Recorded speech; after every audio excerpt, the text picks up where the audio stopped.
Hello မင်္ဂလာပါမကတော့ဆွေးနွေးနိုင်ပါဒီနေ့ကဘာကိုရှင်းပြထားလဲဆိုတော့ cycle gun ရဲ့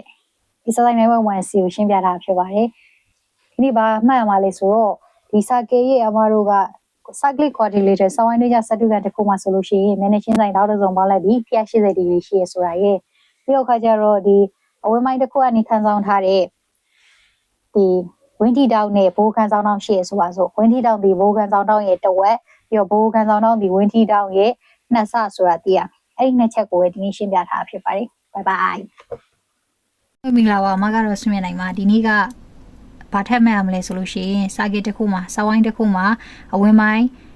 တစ်ခုကနေခန်းဆောင်ထားတဲ့တောင်ပေါ့နော်အဲ့ဆိုတော့တို့ဒီမှာဆိုရင် ABC ရှိတယ်အဲ့ဒီအဝင်းပိုင်းကနေပြီးတော့အခုဒီမှာအဲ့ဒီအဝင်းပိုင်းကနေဘိုးခန်းဆောင်တောင်တစ်ခုရှိမယ်ပြီးတော့ဒီမှာစာကေတစ်ခုဆိုပါစို့ပြီးရင်တို့က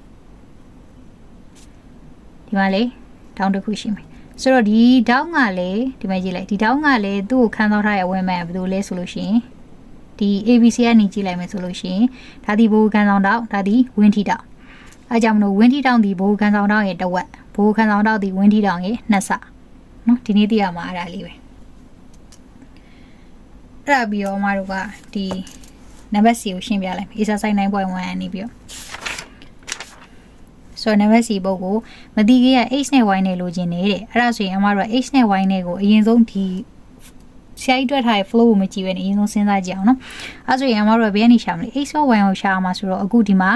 အခုနကပြောထားတဲ့ BAD ဒီတောင်းကနေပြီးတော့ကြည့်မယ်ဆိုရင်ဒီအဝင်းပိုင်းကနေကြည့်မယ်ဆိုရင်240ဒီဘိုးခန်းဆောင်တော့ဒီမှာဘိုးဖြစ်တဲ့အတွက်ကြောင့်ဘိုးခန်းဆောင်တော့ဒီကောင်ဒီဝင်းထိတော့နော်ဘယ်ကနေကြည့်မှလဲဆိုရင် BAD ကနေကြည့်မှာနော်အဲဆိုဒီ BAD ကနေပြီးတော့ဒီမှာကဘိုးခန်းဆောင်တောင်ကြီးရှိမယ်ဒီဘက်တစ်ချမ်းမှာကပါရှိလဲဆိုရင်ဒီဘက်တစ်ချမ်းမှာဆိုရင်ဝင်းထီတောင်လေးရှိတယ်အဲကြောင့်မလို့တို့က down C ဒီသူ့ရဲ့တဝက်ဆိုတော့240ရဲ့တဝက်ဆိုတော့120နော်အဲ့ဒါဆိုရင်အဲ့ဒါရသွားရင်120ရရင်ဒီစတုကန်ကြီးမှာ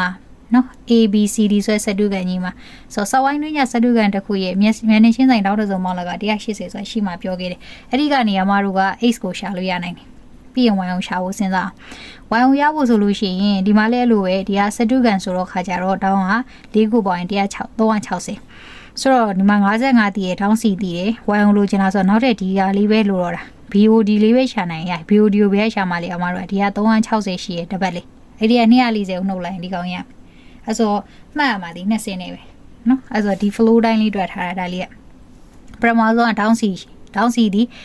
BAD ကနေကြည့်မယ်ဆိုရင်သူဒီဝင်းထီတောင်သူဒီဘိုးခန်းဆောင်တောင်အဲကြောင့်ဝင်းထီတောင်ဒီဘိုးခန်းဆောင်တော့ရဲ့တဝက်လို့ပြောရတဲ့ကြောင့်မလို့120နော်အဲ့ဒါပြီးတော့ရင်အမတို့ကဒီစဝိုင်းတွင်းကြစတုကန် ABCD မှာဆိုရင်မျက်နှာချင်းဆိုင်တောင်းတစ်စုံပေါင်းလိုက်သည်180ဒီမှာ opposite angle ဆိုတာမျက်နှာချင်းဆိုင်တောင်းနေ cyclic quadrilateral ဆိုတာစဝိုင်းတွင်းကြအဲ့နှစ်ခုပေါင်းရင်180ကနေ X ကိုရှာလို့ရနိုင်တယ်ပြီးတော့ရင် down BOD ကိုဘာလို့ရှာရလဲ Y ကိုလိုချင်လို့နော်အဲ့ဆို quadrilateral ဒီမှာ BODC မှာ down BOD ကဘယ်ကနေတော့မှလဲခုန360တွေက240ခုနရမယ်ပြီး55 down စီကခုနရပြီသားအဲ့ကနေ Y အောင်ရှာလို့ရပြီနော်ဒီ flow တွေကအတည်ပြီးသားဖြစ်မှာပါ bye bye